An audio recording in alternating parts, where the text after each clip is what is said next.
जय हिंद दोस्तों, फिर से नई वीडियो में आप लोगों का स्वागत है। दोस्तों आज हम लोग इस वीडियो में पंचवर्षीय योजना के बारे में देखेंगे, क्योंकि एग्जाम में पूछा जा रहा है बार बार। ठीक है दोस्तों, तो चलिए दोस्तों, अगर वीडियो को लाइक नहीं किए हैं तो लाइक कर दीजिएगा, शेयर कर दीजिएगा और चैनल को सब्सक्राइब कर लीजिएगा। चलिए दोस्तों, वीडियो को स्टार्ट करते हैं।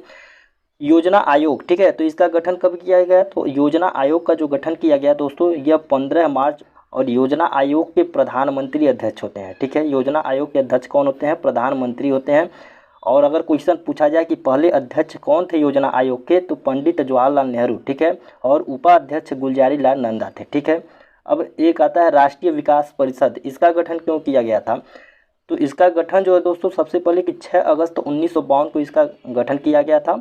और इसका मुख्य उद्देश्य योजना आयोग द्वारा लागू की गई पंचवर्षीय योजना को ठीक तरह से संचालित करना था। ठीक है, चलिए आगे देखते हैं। पहली पंचवर्षीय योजना, यहाँ से क्वेश्चन बनता है।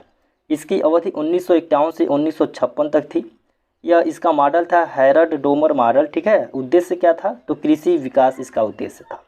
प्रमुख कार्य क्या क्या हुए इस योजना के अंतर्गत? तो इस योजना काल के दौरान कई बड़ी सिंचाई परियोजना शुरू की गई, जैसे भाखड़ा नागल परियोजना, ठीक है, दामोदर नदी घाटी परियोजना, ब्यास परियोजना। ये सारी परियोजना इसके मुख्य कार्य हैं। चलिए आगे देखते हैं दूसरी पंचवर्षीय योजना। तो इसकी भी अवधि याद रखिएगा, 1956 से लेकर के 1961 तक। मॉडल किस पर था? तो पीसी महालनोबिस मॉडल पर था। ठीक है, उद्देश्य था औद्योगिक विकास। चलिए आगे देखते हैं।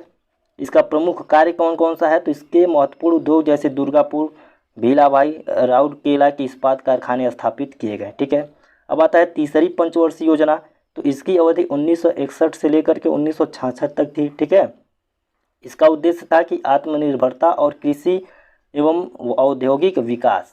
अच्छा, इसके प्रमुख कार्य कौन कौन से थे? तो इस योजना के अंतर्गत जो सोवियत संघ के सहयोग से झारखंड में बोकारो आयरन और स्टील इंडस्ट्री की स्थापना की गई और हरित क्रांति की भी शुरुआत हुई थी। ठीक है, अच्छा, अब क्वेश्चन पूछता है कि सबसे असफल योजना कौन सी रही? तो सबसे असफल योजना जो है तीसरी पंचवर्षीय योजना रही है। और इसका मुख्य कारण है कि जैसे भारत चीन युद्ध हुआ था 1962 में, भारत पाक युद्ध 1965 में और 1966 में सूखा पड़ा था। ठीक है, तो तीसरी पंचवर्षीय योजना इसलिए असफल मानी जाती है। ठीक है, चलिए आगे देखते हैं। योजना अवकाश। तो उसके बाद योजना अवकाश हुआ 1966 से लेकर के 1969 तक रहा। तीसरी पंचवर्षीय योजना जब विफल हो गई तो उसके कारण इसे रोक दिया गया और 3 वर्षों की अवधि के लिए वार्षिक योजना चलाई गई। ठीक है, याद रखिएगा चौथी पंचवर्षीय योजना आती है इसके बाद।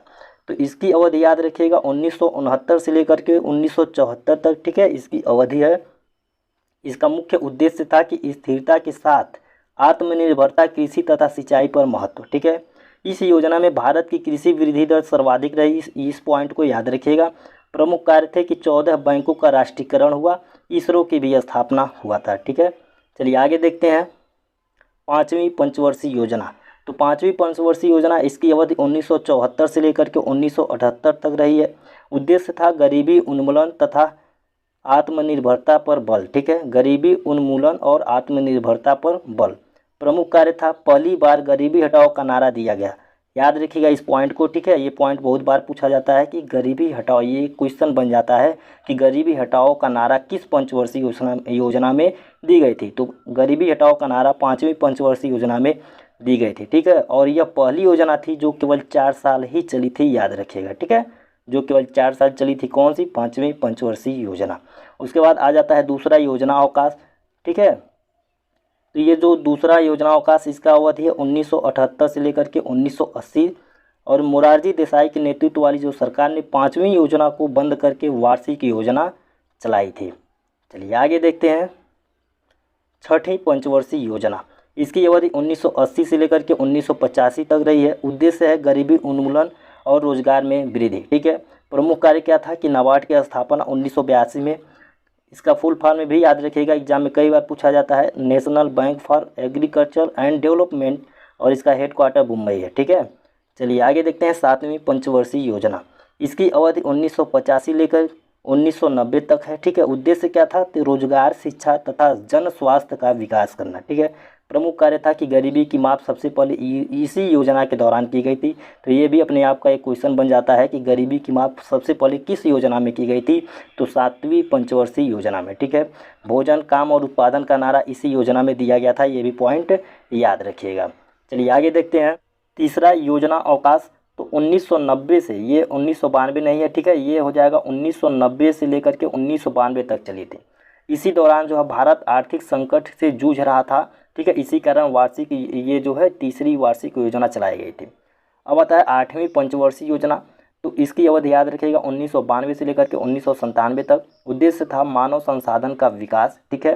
प्रमुख कार्य था कि इसी समय में प्रधानमंत्री रोजगार योजना की शुरुआत की गई थी। तो ये भी क्वेश्चन अपने आप में बन जाता है कि प्रधानमंत्री रोजगार योजना की शुरुआत किस पंचवर्षीय योजना में की गई थी, तो 8वीं पंचवर्षीय योजना में की गई थी। कब की गई थी? 1993 में, ठीक है।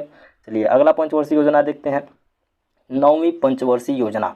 अवधि है 1997 से लेकर के 2002 तक, ठीक है। उद्देश्य था न्यायपूर्ण वितरण एवं समानता के साथ विकास, ठीक है, याद रखिएगा। चलिए आगे देखते हैं 10वीं पंचवर्षीय योजना। तो इसकी अवधि 2002 से लेकर के 2007 तक रही है, ठीक है। उद्देश्य था कि गरीबी और बेरोजगारी को समाप्त करना। इसका उद्देश्य क्या था? गरीबी और बेरोजगारी को समाप्त करना, अगले 10 वर्षों में प्रति व्यक्ति आय का दोगुना करना, ठीक है। 11वीं पंचवर्षीय योजना। तो इसकी अवधि 2007 से लेकर के 2012 तक रही। उद्देश्य था तीव्रतम एवं समावेशी विकास। उसके बाद 12वीं पंचवर्षीय योजना। तो 12वीं पंचवर्षीय योजना का उद्देश्य था कि तीव्र समावेशी और सतत विकास, ठीक है। ये 1 जनवरी 2015 को, याद रखिएगा कि 1 जनवरी 2015 को मंत्रिमंडल की एक प्रस्ताव के तहत योजना आयोग के स्थान पर, अब तक तो योजना आयोग चल रहा था, उसके स्थान पर एक नई संस्थान नीति आयोग का गठन किया गया। तो क्वेश्चन पूछता है कि नीति आयोग का गठन कब किया गया? तो 1 जनवरी 2015 को किया गया। तो दोस्तों उम्मीद करते हैं कि यह वीडियो आपको बहुत ही पसंद आया होगा। दोस्तों अगर वीडियो पसंद आए तो वीडियो को लाइक कर दीजिएगा, शेयर कर दीजिएगा और चैनल को सब्सक्राइब कर लीजिएगा। जय हिंद, जय भारत।